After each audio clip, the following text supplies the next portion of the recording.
Deal making is not taught. Right. So I teach people deal making from start to finish. And a lot of times when people go to a broker to buy a business, they think that broker is going to teach them and walk them through. Right. And it's sad to me because a lot of business owners want to sell their business, or a lot of business buyers want to buy a business, and they fail in the process because they're not educated enough to do it.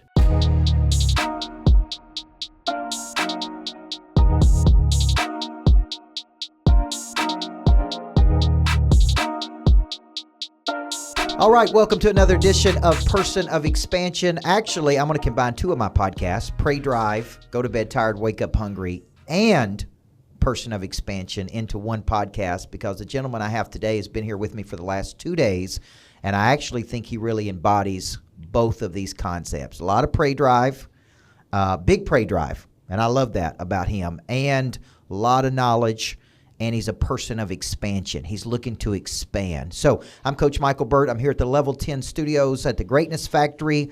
And I've got Mr. Chad Peterson with me today, who has been really buying and selling businesses since he was 19 years old. I've spent 2 days with you, and you're getting ready to take your message around the world, right? Yeah. And so welcome to the Greatness Factory, and welcome to the podcast, Combo Podcast. Pray Drive and Person of Expansion. Well, thank you. And I got to say, I'm just glad to be here. I've loved spending time with you, enjoyed it. You're a wealth of knowledge, and I'm just glad to be here with you. Thank you, man. Yeah. And you too are a wealth of knowledge, because, you know, I want to walk through a lot of the cycles of what you teach, because I actually started my business. You know, I was a basketball coach. I started writing books. I had a very specific methodology. And then people started asking me to speak. I didn't sit down, map a business out, think about the end in mind.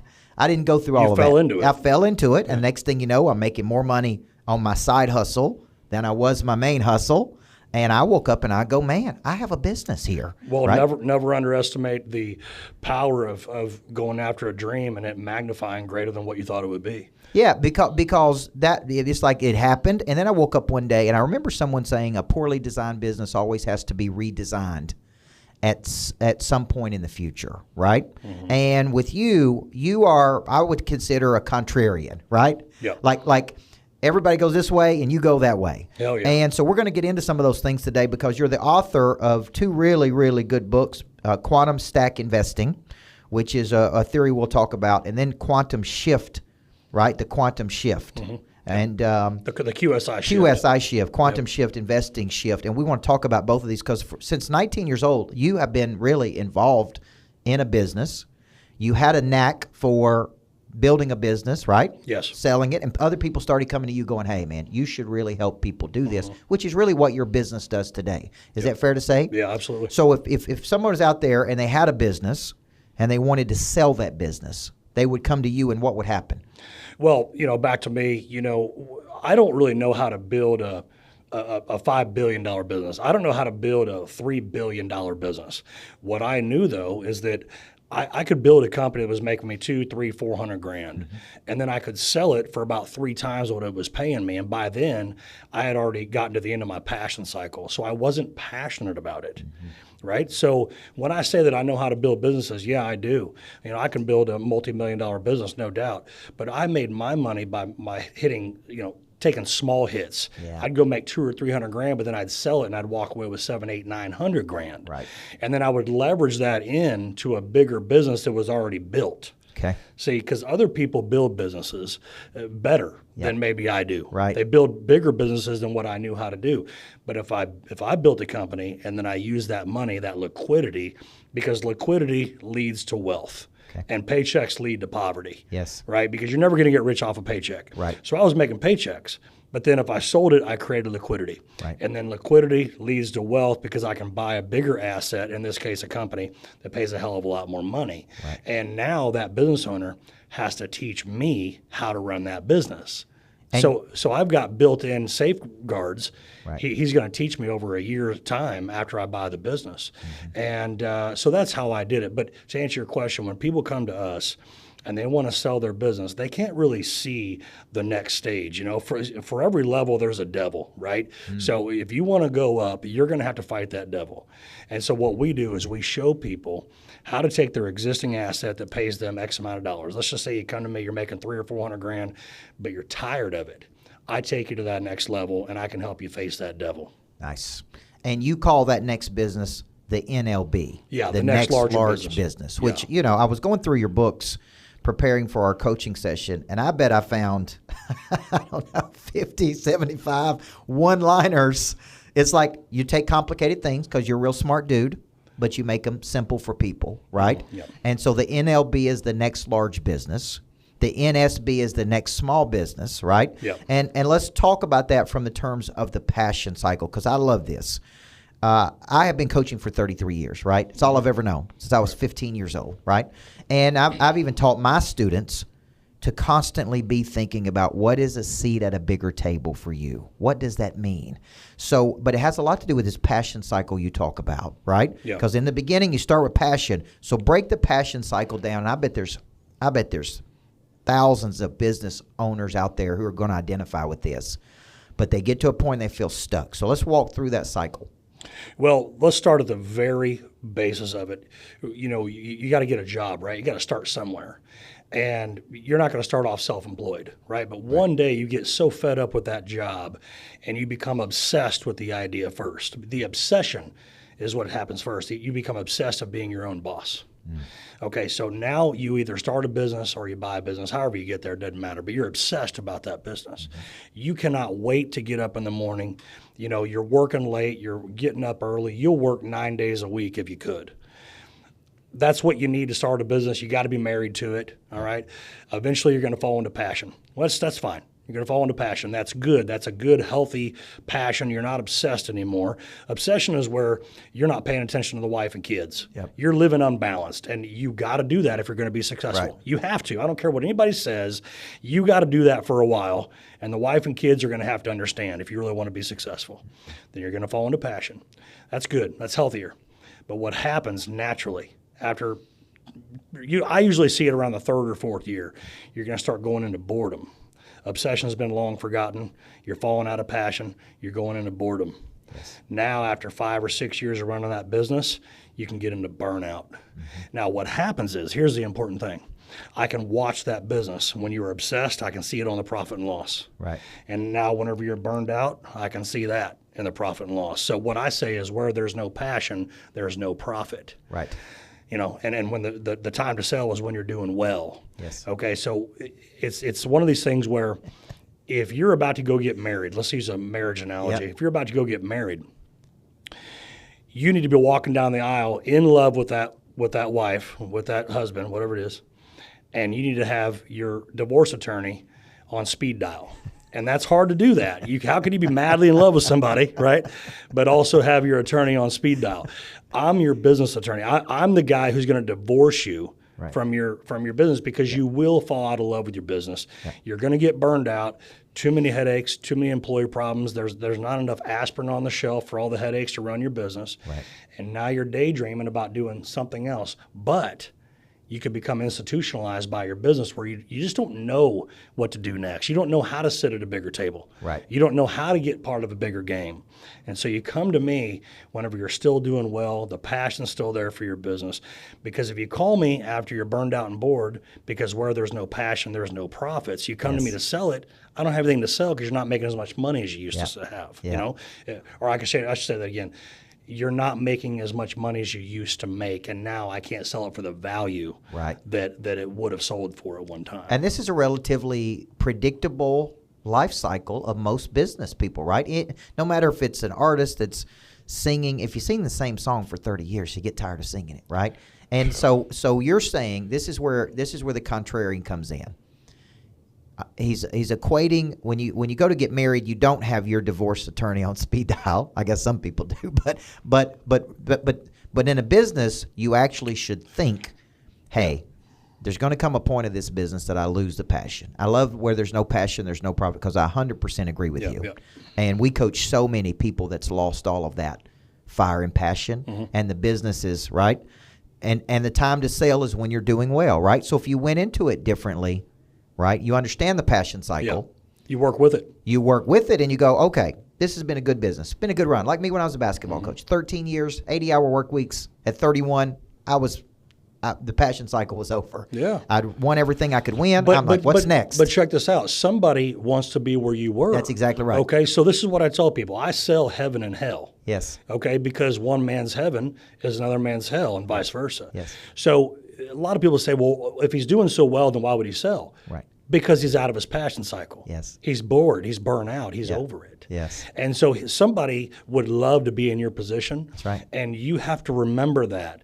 And a lot of people say, well, my business isn't worth anything. I hate this thing. Well, that doesn't mean that somebody else is going to hate it. That's right. Well, I think about that, Chad, because on my worst day, on my toughest day of coaching, there's thousands of people reach out to me who go, I want to do what you do for a living. I've always wanted to write books and speak and coach. You understand what I'm saying? Yeah. So I totally get everything you're saying. Now let's talk about one of the favorite things. I love the passion cycle, number one. And I think everybody will identify with that.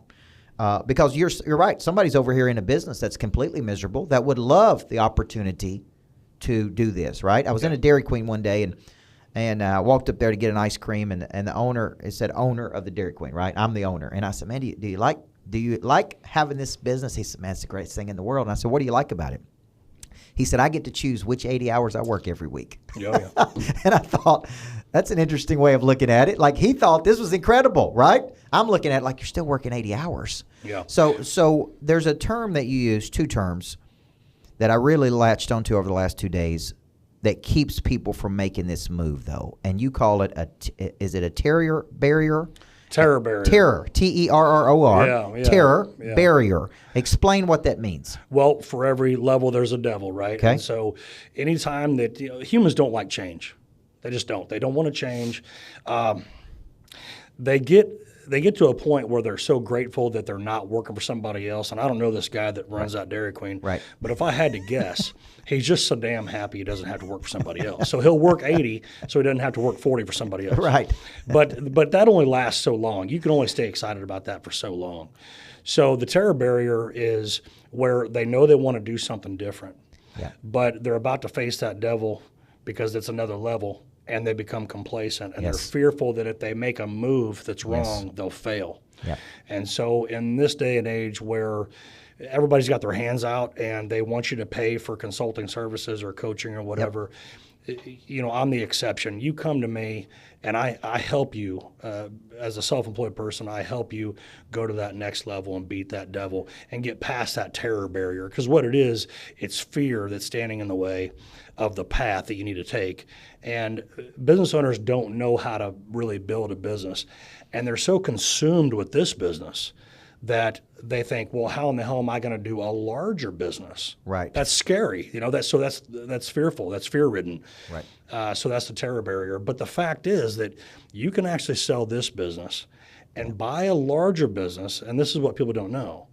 Larger businesses often come with less headaches. Yes. Because they have more personnel, they have better marketing, better messaging, better management. Right. I've had people that are this 80-hour-a-week guy you're talking about move into a business, he works 30 hours a week, and all he has to do is what that CEO was doing. Right. And so oftentimes you go to the NLB, the next larger business, you have less headaches than what you have currently as an owner-operator. Okay. All right. So I love that. Terror barrier. That's the first time I've ever heard those two words put together. But to me, breaking through that barrier is one of the things you help people do. Absolutely. Because they've lost it. They've gone through the passion cycle, and you're helping them really break through that cycle. Now, when you think about paychecks lead to poverty, walk your money to wealth, and you said something earlier, liquidity leads to wealth. Is that what you said? Now, let's break that down. So let's say a person goes out, they start a business, and you know all the statistics on the small businesses, right? Average business is doing what? Making how much money? Average business makes $63,000 a year. There's over 3 million business owners in the United States. Over 30 million business owners in the United States. Okay. And the average business owner makes $63,000. Okay. And you would tell them to get that business to what initially? Around $200,000 net If you're making $200,000 a year net, Okay. that's the minimum that I can really work with. Okay. And does it have to be a specific business? Like you hear some people say need versus want, service based. Like No. if you had a company doing 200,000 net, you could sell that to somebody. Yes. Okay. Yeah. And you would use so let's say you go sell it for what, 2.5, 3 times? Yeah, if you're making $200,000, you can probably sell that business for $500,000 to $600,000, depending on how sexy it is. Okay. And at that point, you take that money and put it into the NLB, the next larger business. Yeah. So you've got something that's making you a couple $100,000 a year minimum. You're burned out. You're bored. It's just not giving you what you wanted. The thing is that people don't understand is that you only need 10% of the purchase price to buy a business. So let's just say you wanted to buy a $5 million business. You only need $500,000. Right. So if you're making 200, we can turn that into 500, and now you own a $5 million business that would be paying you $1.7 million a year. Okay. Yeah. So I give people, one day never comes. All right. Right. So I make people wealthy. I make the self-employed wealthy this year now. Yeah. Because one day never comes. And they just, again, that's a terror barrier. They're like, well, that's too good to be true. Right. Well, no, it takes 10% to buy a business. So if you get rid of this headache that you don't like, now we got 10%, you can go buy a bigger business with it that has less headaches. If a person is running a business and they know how to run business A, because most businesses are relatively the same. I know a lot of people say they have a unique business. That's Everybody thinks so. When you're a business coach, everybody says they have a unique business, right? And I say, do you have to get customers? Yes. Do you have to serve those customers? Yes. Do you have a product or service? Yes. Yep. So there has to be lead generation, there has to be closing and conversion, there has to be service of a customer, there has to be some type of engagement unless you're selling products, right? Yeah. Like every business has to do those things. Every business is almost the same, but humans are wired to think that their business is so unique, and they're wired to think that their business is worth more than what it really is. Yes. And so let's just say that a guy wants to sell his business. He's making $500,000 a year. Well, he wants to sell his business for $3 million. Well, it's not worth it. If you're making $500,000 a year net, your business is worth about $1.5 million. Right. But what he remembers is the blood and the sweat and the tears Right. and the sleepless nights and the fights with the wife. He remembers all that. Right.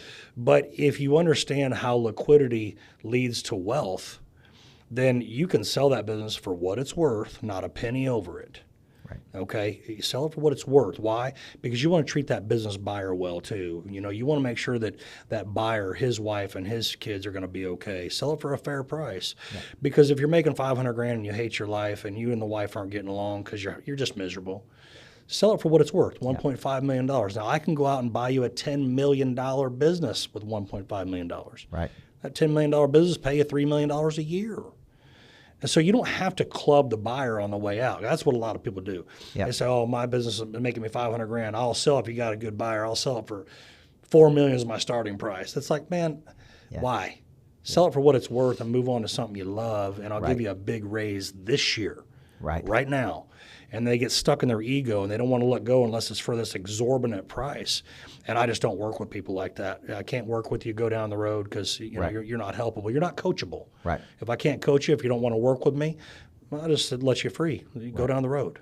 So at what point is this what you would consider quantum stack investing at its essence? Yeah, let me tell you what quantum stack investing is. So I wrote the book Quantum Stack Investing, and that does 3 things for you. Number 1, you take quantum leaps in income, which I just explained. Number 2, you stack the odds in your favor like banks and casinos do. Okay, you go into a casino, they're always going to win. All right, I teach people how to win in business. I don't teach people how to scale because scaling your business is dangerous. Okay, so we stack the odds in your favor by running the business in a certain way, which is to protect cash flow. And I can get into that later. But in the last part of it is investing. Treat your business like an investment. It's stock. Don't fall in love with your business. I hate when people say that. Why? I'm in love with my business. I would never let it go. Why? If you went and bought Coca-Cola stock, you don't fall in love with Coca-Cola stock. You like what it does or doesn't do for you financially. Right. So again, quantum leaps in income, stack the odds in your favor, treat your business like an investment, not a job. And do you see that the business is really what makes most people miserable? Steals their joy? I mean, is that what you see? When people come to you and they're like, man, the business has been miserable, or it sucked the life out of me, or You talk about, well, you and I talked about, employees. Obviously, employees can be difficult, right? Even in today's world, there's a lot of turnover. But you can't really grow the business if you don't have them. Yeah, so they get passionate about it, they get obsessed about it, and then it takes more out of them than what they thought it was. It takes too much of their soul. They get burned out and bored. And now that owner of that business is not giving that business what it needs. So I say everybody's replaceable, okay? I'm replaceable. If I don't do a good enough job, if I don't have the passion to do what I'm doing, I need to get out of my own way. Maybe somebody else could do it better than me. Right. And that's what business owners need to understand, is that when you're not giving it the level of play it needs, then sell your business. That's what you need to do, but be ahead of it.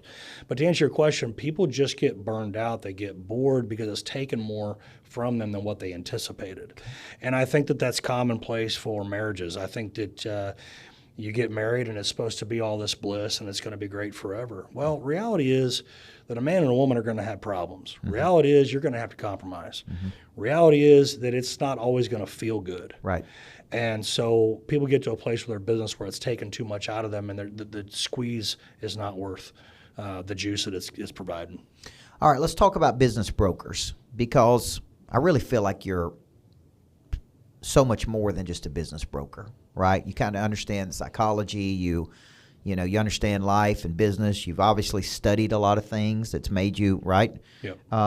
So much different than what I think of a business broker. If I'm going to call you and you're going to try to sell this business, right? Yeah. So what do you think is the real differential advantage if you were saying somebody's out there, they want to sell a business? What would you tell them is the real difference between you and these other people? Because I don't know how many business brokers in America, but there's a lot. Like, I get emails from business brokers I've never talked to. What's the separator? Well, business brokers are full of shit, and they're incompetent. Okay, it's real easy. Just get on Biz Buy Sell. Look for businesses out there that are for sale. You'll see a business broker that puts out there business for sale, and then he's got all the word salad on what the business is, right? But go to the cash flow, it'll say non-applicable. Well, how the hell is cash flow non-applicable? That's a pretty important thing. How much is this business making? And the fact is, they don't know. Yeah. That you go to purchase price, non-applicable. How the hell is purchase price non-applicable? They don't know what they're doing. The business brokers, I don't have respect for business brokers, okay? Because all they want is that transaction. Yep. All they want is that commission off of that. And another thing that just it drives me nuts. Business brokers talk about exit strategy. Right. You know what the exit strategy for a business broker is? Their commission. That's the strategy at play. They have no strategy. Right. My books teach you real strategy. I teach you real strategy. Right. My nationwide team across the country is going to walk you through real strategy. Yeah. And when business brokers tell me they have they need to create a exit strategy, they act like they got some football play, like some I formation. And what do you mean? You got a business, it's cash flowing. Right. You're going to sell that business to somebody who wants it. Where the hell's the strategy? Right. They don't even know what businesses are worth. So yes, I'm far different, far and above, and that's why I've got the credibility I have. Right. Because we're not just transactionalists. I tell people no more than I tell them yes. Yeah. People come to me to sell their business. Look, if you're not coachable, if you want way too much for your business and what it's worth, if you want to club the buyer on the way in, or if you're going to make my life hell for the next 9 months to sell your business, right. I don't need it. Right. You can call those other brokers where you have about a 10% chance of getting it sold. Anything I bring on, I have a 90% close rate. I close 9 out of 10 deals that I bring on. Okay. And that's the difference. It's because I know what I'm doing. I know how to price a business. I know what it's worth. I know how to underwrite a deal. I've got a banking background. I know what the market's going to pay for it. I know how the banks are going to look at it. I know what underwriters like to see and what they don't like to see. Mm-hmm. I know how to make sure that business is presentable before we go to market. Right. And I tell the truth. Okay? So, I tell people, look, businesses aren't perfect. If you're going to do Christmas, there's one side of that tree that's got a blemish. Okay? We put that side up against the wall, right? But we still have Christmas. Right. All right? So, same thing. I'm going to show the business buyer the bad part of that business and say, hey, man, if you can be better at this part of that business that's suffering, then you can do even better than this current owner. But here is the bad part of the business. Let's just say they lack marketing or messaging or management or whatever it is. I can point to that. So I would say that I bring businesses to the market in an ethical way. I've never had a failure. Okay. We've never had a failure. I don't know how many businesses I've sold, but countless businesses. Right. I've never had one fail because I want the buyer to be okay. I want to sleep at night. I want good deals with good buyers, good sellers, get a good bank behind it, and I want to have that business buyer come back to me 4 or 5 years later and say, hey, I think I've had a good run. Let's sell and move on. So that's the difference between me and other brokers. All right. So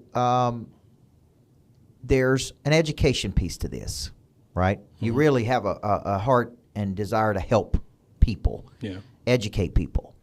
There's affiliates who can join you, right? There's actual people you call lamps that are around the country. Explain what that piece of the business is. So there's more to the business, especially after spending 2 days with you. There's obviously the buying and selling of businesses, the brokering. But there's also education pieces where you're educating people on buying and selling because they do have that terror barrier, and may the education can get them ready to do these things, right? Because a lot of people out there is like, man, I'd like to buy a few businesses. How do I do it? Or I'd like to get this business ready to sell. Yeah. How do I do it? And you're kind of moving to a place where you're going to teach and coach people how to do those things. Yeah. But you also have these lamps, which are business partners around the country. What do they do? Yeah, so my lamps are my business partners. So they partner with me. We're nationwide. We're expanding. As you mentioned in the beginning of the podcast, I'm expanding. That's who I am. I'm an expansive person. So we're adding to, we're growing throughout the country in a big way. So lamps are my business partners. They come on board. I train them for over 300 hours. And I got some lamps making $1 million a year with me. Okay. So they do real well. And, if you want to have fuck you money, you have to have fuck you skills. Okay, so I teach people how to have real good skills so they can have real good results. Right. Everybody wants fuck you money. They don't have fuck you skills. So if you come to me, I teach you those things. And so we go to the market. We teach people how to do it the right way. To your point, yes, I'm educating people because the school system does not teach people these things. Right. You can go to Harvard, you get a Harvard degree, you still don't know how to do a deal. Right. Deal making is not taught. Right. So I teach people deal making from start to finish. And a lot of times when people go to a broker to buy a business, they think that broker is going to teach them and walk them through. Right. And it's sad to me because a lot of business owners want to sell their business, or a lot of business buyers want to buy a business, and they fail in the process because they're not educated enough to do it.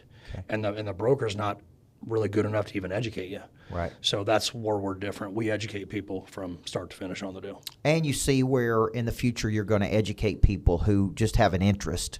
Yeah. And right? Because I think there's a lot of people who have interest in buying businesses but don't know how, or they don't understand the concept of the NLB, the next large business, because that's a relatively new concept. You get a business going to $200,000 or $300,000 of profit, right? You could actually, and a lot of people don't even think like that until you come along and kind of bring this NLB concept. Now, what about the NSB?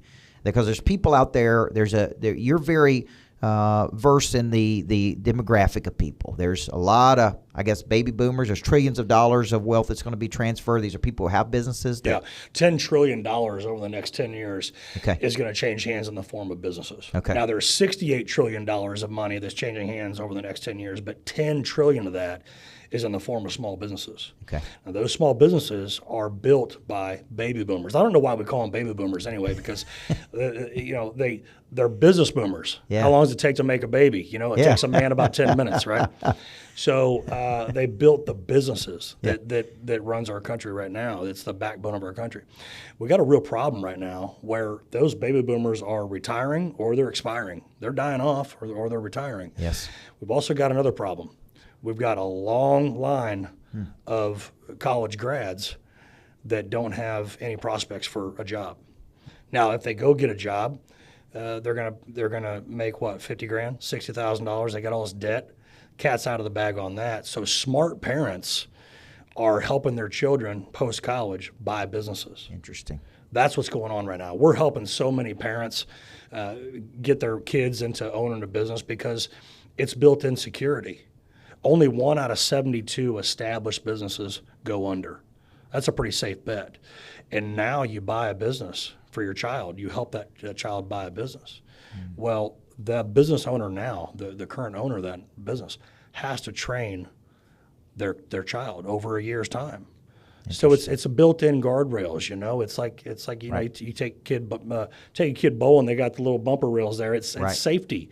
So you buy that business, you put 10% down. Yep. You want to buy a $300,000 earning business. That means you got to put 10% down of $1 million, because a $1 million business is going to pay you $300,000. Okay. So all it takes is $100,000 to buy a $1 million business. They got that in student debt.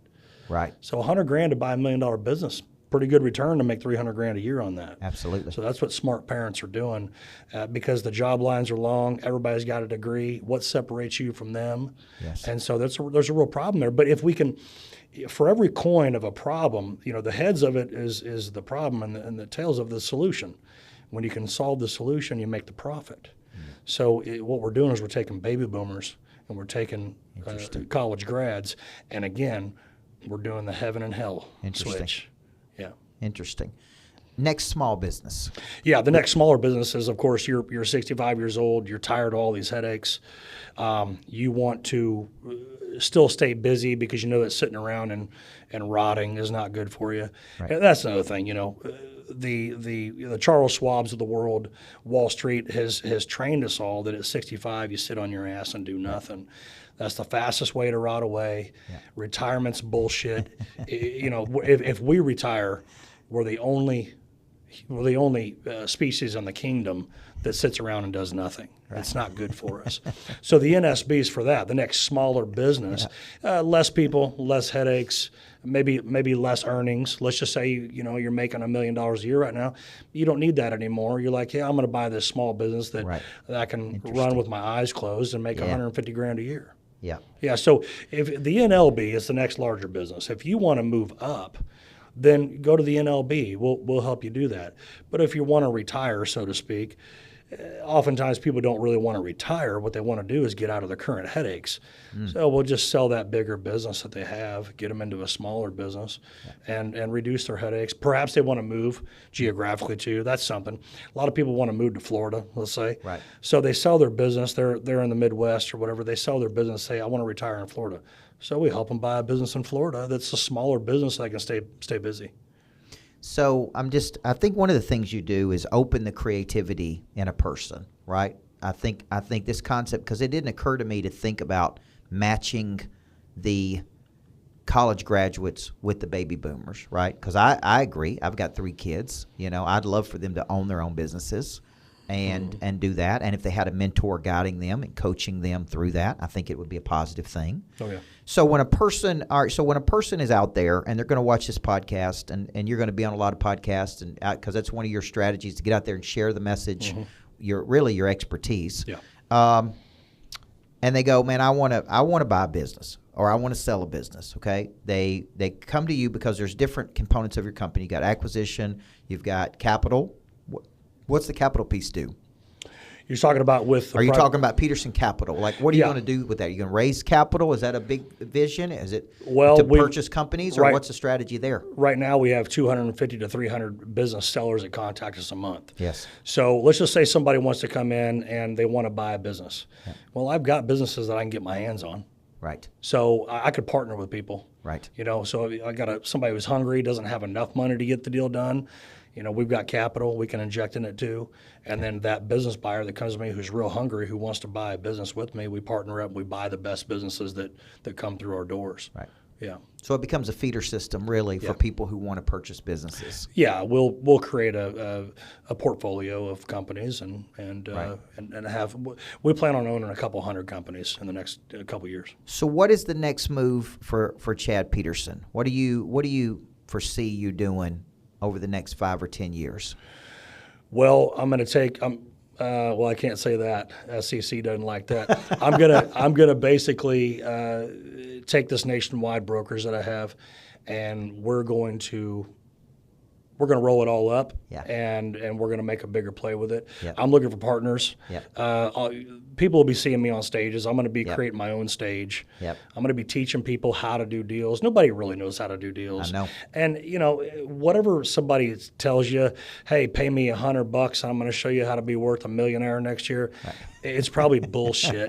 All right. But I'm going to go out there. I'm really going to teach them how to do it. Yeah. I've got people in place right now that are good at it. We do it every day. So now it only makes sense for us to train the market on how to really do deals. Right. Another thing I would tell people about this is don't trust your attorney to get a deal done. The guy went to law school to argue over documents. Right. He's not a deal maker. So when people bring their So attorney, true. you're right. They have to find some reason to justify themselves somehow. Well, yeah, and if you drive down the highway, every 2 miles you see a billboard for an attorney. There's too many attorneys. The market's saturated. So if people come to me and they really want to buy a business and they bring their attorney, I say, I'll just sell it to somebody else. I don't need to go through a divorce to make this marriage. Right. I want this to feel good. I'm trying to Right. make a deal here. I'm not trying to be in some quagmire of legal Yeah. bills. But a lot of people don't know how to approach it. And how you approach deal making is everything. It's the difference between make or break on whether you get the deal or not. Yeah. And so there's a lot of etiquette that goes into it, a lot of psychology that goes into it. Right. Finding a good broker is really the main thing. Yes. And so I want to teach the world that, and that's what we're going to be doing. Yeah. Well, you're so true. I know I was doing a deal the other day, and I sent it to an attorney, and then they kept coming back and asking me what to put in the document. And I was like, well, help me to understand what's the purpose here? Yeah. If I'm telling you what to put in the document, why am I sending it to you, right? And it makes you wonder there, because you're right. There's so many deals that are killed because of people that get involved in it Yeah. that don't know what they're doing. Lawyers are the biggest deal killers. Okay, Yeah. so let's just say you and I sit down and watch a movie together, and we're 2 hours and 10 minutes into it. And then your kid walks in and says, Dad, what's the movie about? What happened? Why this? You don't want to explain it. Right. Okay, well, that's when people bring their attorney in about the 10th or 11th hour, and he doesn't know anything. Right. Now we're just reciting the whole movie over and over again, just so he understands what the hell we're doing. It's a waste of money and time for everybody. Right. And I close 90% of what I bring on, and that's because I won't let people like that in the deal. Yeah. And they'll say, well, I need my attorney. I got an attorney. So what? Everybody's got an attorney. Right. What the hell? Right. Everybody's got one. Yeah. But do you want to get this deal done or do you not? Yeah. And that's how I operate. So I keep deal killers out of the equation. So let's finish with this. When you come up with quantum stack investing and the QSI shift, where were what hits you? Because I'm big on concepts, right? I just wrote a book called The Perfect Concept, and I think that's a great concept. Where did it hit you to call it that? Right? Like it was like, oh, I'm gonna call it quantum stack investing. Did you see something? Did you hear something? Was it because of the way it was put together? I mean, tell me about that. Well, because paychecks lead to poverty and liquidity leads to wealth. All right, so anytime you're running a business, you're making paychecks. And it stuck in my mind because whenever I sold my first business, I'm like, man, I just took a quantum leap in income here. I just took a quantum leap. Wow. And that's when I came up with, paychecks lead to poverty. Right. Liquidity leads to wealth. Well, if you talk to a wealthy person, somewhere in their story, liquidity hit them. Yeah. They had a sale of a property. They had a good. big liquidity event. Yeah. They had a life insurance policy payout. They were left an inheritance. Yeah. Liquidity happened somewhere. So you take the small man, you take the small Joe Six-Pack who just knows how to make a paycheck. Right. He'll never become wealthy. Yeah. But if we can take that Joe Six-Pack guy who's just making $200,000-$300,000 a year, and we can create one liquidity event and make really good decisions with that one liquidity event, an average man can become extraordinary. Well, when you just said that, it took me back to a time where I bought a property, sold a property, and I think the profit was $600,000 to $1 million. Like the way I built my wealth is I built a successful business, primary business. I took the proceeds from that business. I went and bought other things, right? And then they appreciated all those things, right? And I just kept doing it over and over and over. The primary business was successful, and then I got involved in real estate.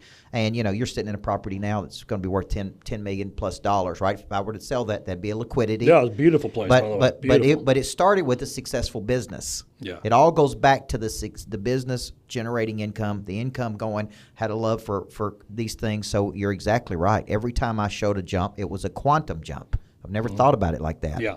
Yeah, and I want to say more about that. So I say it like this, let's just say it's a 12-rung ladder. I was never good at getting a business to the 12th rung. Yep. If I get to the 3rd rung, 4th rung, 5th rung, I'm tired, I'm bored, I'm burned out. Yeah. But it's worth something.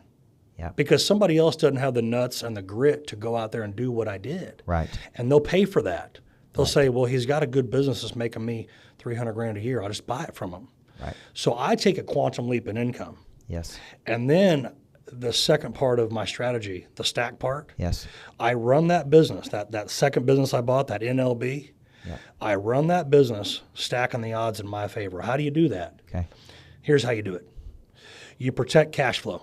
Yep. Cash flow is king. You protect the king. Yep. Okay, if we're playing chess, we leave that king right where he's at. We protect him. All right, so what people do, and I want your audience to hear this. This is the most valuable thing I'm going to tell your audience today. What people do is they grow the business, and it's dangerous. They grow and they spend cash flow for future possible maybe returns. Okay, that's what they do. So let me give you some numbers. Let's just say they're making $300,000 a year, and they say, I'm going to grow my business. Okay, now you spend $100,000 on another van, another truck, a trailer, and another admin, and some more marketing. Let's say you spend $100,000 or you spend $150,000. Well, now you're in a startup model. You're growing your business. It's now a startup. That's risky. You don't know if you're going to make those future profits. You don't know. It's a gamble. Now you get burned out or tired, and you come to me and say, Chad, I was making $350 a year, but I tried to grow my business, and I spent all this money, and we're just doing okay. Well, now you're only showing on your tax returns. You're only showing that you made $200,000. Well, hell, if you would have came to me before you grew, I could have put $1 million in your pocket. But now you're down to $200,000. I might be able to get you $450,000, $500,000 for your business. So business growth is dangerous, and I'm not going to mention names. Right. But there's a lot of guys out there that say, "Hey, pay me $200,000, pay me $400,000, and I'll scale your business, and you can dominate the market." Right. I say something different. Stack the odds in your favor, like a casino does. Protect the cash flow, and then in 3, 4, 5 years, turn that into more liquidity. Right. And the last part of my book and my teachings is investing. Treat your business like it's an investment, Right. not a job. That stands for JOB, just over broke. Yeah. And again, if you're just making a paycheck out of your business, paychecks lead to poverty, and liquidity leads to wealth. Well, I love the fact that you're contrarian, and I think you make people think. You're a critical thinker, and that's a lost art in today's world, right? There's not a lot of critical thinkers out there. Yeah. And I think you kind of push back on a lot of the things because a lot of people talk, grow your business, grow your business, grow your business. But to your point, there's a lot of cash spent to grow a business only to make less money. I can't tell you how many business owners I've said, man, I spent all this money, and I'm actually making less money than I was before. At twice the effort put out too. So now they grow, and it demands more work out of them, and they've got less cash flow. And I'll tell you what, the Christian church has failed. Okay, and it doesn't take too long to recognize that. You drive around this world, common sense is no longer common. Right. Okay, now you used to go to church to learn from men. If you were a man, you went to church to learn from men. Yep. If you're a woman, you went to church to learn from women. Yep. In fact, some churches, whenever you walk in as man and woman, you go left if you're a man, you go right if you're a woman, and you spend time with men and women. Yeah. Now you got hucksters and con men all over online, and that's the new offering plate. Hey, pay me. Here's the offering plate. Pay me, and I'll show you how to win. Yeah. And countless people come to me after they've spent tens, 20s, 50s, hundreds of thousands of dollars on all the con men out there, showing them how to get to this next level, and they can't get there. And they get hooked into growing your business, scaling your business. Right. And a lot of them die. A lot of them die on the vine. Yeah. And they come to me to try to sell, and they're exhausted. Yeah. And I say, man, I'm sorry, I can't help you. You should have called me before you went down that growth path. Right. But yeah, there needs to be more ethical people out there that are showing the path for people. Yeah. I got to sleep at night. Yeah. If I can't sleep at night, if I don't treat you well, if I put you in a position that doesn't help you, that's not good for my soul. Right. I got to do it the right way. Right. Well, this has been, I really enjoyed spending the last 2 days with you. So I have thank you for coming I to have Nashville. too. By the way, anybody that listens to Coach Michael Burt, I'm telling you, this guy is a wealth of knowledge. He has been doing this for a long time. You guys all know that. Your audience knows you, but the guy knows what he's doing. He's been there, done that. He's been on some of the biggest stages out there, and you guys are really with somebody who has integrity, who really wants to help people. A lot of people out there don't want to do the right thing. They just have a business just to make money. Right. But they're not out there to really do the hard work, to really look through the window of somebody's life and give a damn and say, hey, I'm going to give you some real advice to move forward. And so you do it right. I've enjoyed my time with you, and your audience is in good hands. Absolutely. Well, thank you for saying that. Yeah, and there's a big, you're a wealth of knowledge. I can't wait to see you get out there and spread the message. And where can they get engage with you? Where can they buy the book? All those type things. Yeah, go to chadpeterson.com. Okay. You can also find me on Instagram at realchadpeterson. Yep. So chadpeterson.com or petersonacquisitions.com or Instagram at realchadpeterson. Perfect. I love it, man. Well, thank you for coming to the Greatness Factory. This has been another edition of really Person of Expansion and Pray Drive. If you put them together, that's who this dude is. He's a person of expansion with a lot of pray drive. And I picked up some new words, folks. Terror barrier. I love that. That needs to be a book right there, or a shirt or something, because I'm telling you, so many people have that.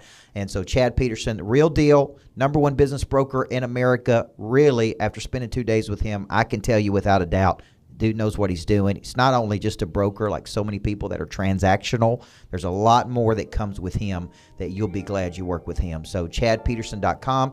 Get the books. You'll enjoy it. And if you got a business to buy or sell, this is your guy. I'm Coach Michael Burt. Thank you for another edition of the podcast.